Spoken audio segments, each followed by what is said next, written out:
Finally, may trellis na yung mga upo namin. Hello mga langga, another day, another ganap na naman po tayo. Ayan, hello po sa inyong lahat dyan. Ayan, pakita ko lang po sa inyo yung mga kaganapan namin ngayong araw. So ayan, ito po pala yung mga pananim po namin ng mga sili. Ayan, meron din kamatis dito at mga okra din po. And dito sa area na to yung talungan namin at yun meron din po sa likod niyan yung ampalaya po namin. Malaki-laki na din po yung mga bunga ng aming lansones mga langga. So ayan, sobrang sarap po ng lansones na to. Ay hindi po namin ine-expect na ganito kahitik yung bunga niya ngayon. Grabe po talaga.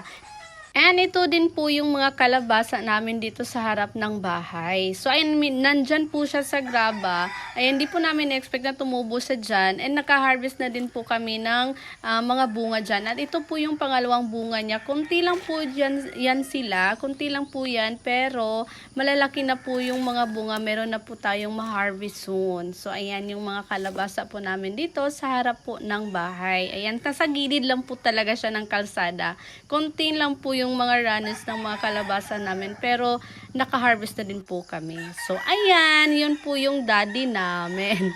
Ayan ha, pagkatapos niya pong kumain, ayan, nandyan din siya. Yan po talaga yung ginagawa niya, wala siyang duty. Ayan, sabi niya, yung rope kunin ko na daw para gagamitin na po dito sa trellis ng mga upo po namin. Ito po yung pinagkakaabalahan niya ngayon. Ayun, gumawa po ng trellis ng mga upo po namin. Ayan, mga puro upo lang po yung mga tanim namin dyan. Mga nasa siyam lang po yung puno ng upo po namin. So, ayan, siyam lang po yung nabuhay yung tinanim ni Habi. So, ayan, yung ginagamit niya po na panggawa ng trellis po ay yung bamboo stick po. So ayan, bamboo stick lang po yan, and then yung rope na sobrang taas na binili din niya, yan po yung ginawa niya dyan sa itaas.